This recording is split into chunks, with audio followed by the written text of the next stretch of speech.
Hi, it's getting cooler outside and pears are now in season. Today, I'm going to show you a nice poached pear recipe in red wine. I'm Lynn Sharp and this is Eating Sharp. Hi, welcome back. I already have 1 cup of leftover red wine in my pan. I'm going to go ahead and put another cup inside here. Next, you'll want to add about 1/2 cup of sugar, 1/4 cup of lemon juice, and I have cut into about thirds 2 cinnamon sticks, and we're going to go ahead and add those right on top. And I have a pinch of nutmeg in here. Now you can also add a couple of star anise, or you can add some some cloves to this, whole cloves. That will build a lot of different flavors in the pears if you add those. But for this recipe, I'm going to stay as simple as we can and just add the nutmeg and the cinnamon. So I'm going to put this right on the stove. I'm going to bring this to a boil and stir that until the sugar is dissolved. Meanwhile, I'm going to go ahead and peel my Bosc pears. And I've got Bosc pears that have the stem on it because it's going to be a really nice presentation at the end when you serve these to your guests. So let me go ahead and get these pears peeled up and the wine reduction started and the sugar melted away, and we'll be right back. Hi, welcome back. I have the wine, the sugar, the lemon juice, the cinnamon, and the nutmeg, and I brought it to a nice rolling boil, and then I turned it down to a nice simmer. I have gone ahead and then peeled the pears, left the stem on, and then cut them so they will be flat so you can sit them on the plate for service. Now we're just going to go ahead and place these right down into the mixture. They'll take about 25 minutes to poach all the way through.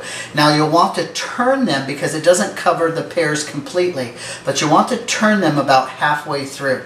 So while they're poaching, you guys take a break and we'll be right back.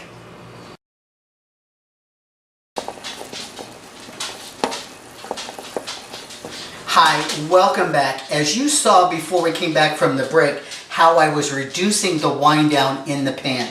You really want to have it a nice syrup-like consistency. Now I took it and went ahead and strained out all the cinnamon so that we could use it as a nice glaze. So I made up some whipped cream while everything was cooking away.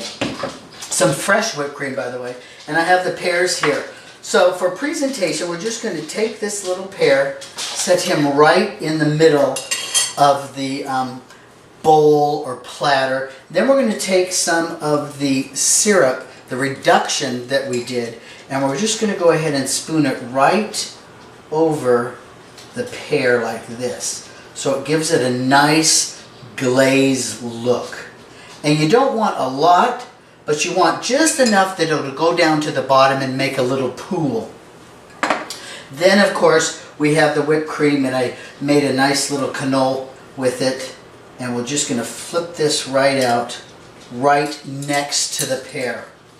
So here it is here. You can take a look there. I'll hold it so it doesn't slide. Just like that. We're going to go ahead and give it a nice little taste. It should be nice and tender. Oh, look how that cuts right through. And you can see the pear inside is still pear colored, but it has this nice redness from the wine. So we're going to get a little bit of this syrup and a little bit of this whipped cream.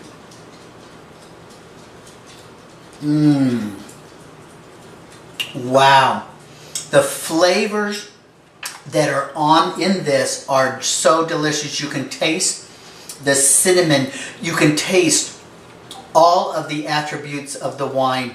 The berryness, the hint of chocolate. And of course it all depends on what kind of white wine, or excuse me, red wine that you use. So until next time, this is Lynn Sharp with Eating Sharp, and remember, it's all about the food. Bye-bye.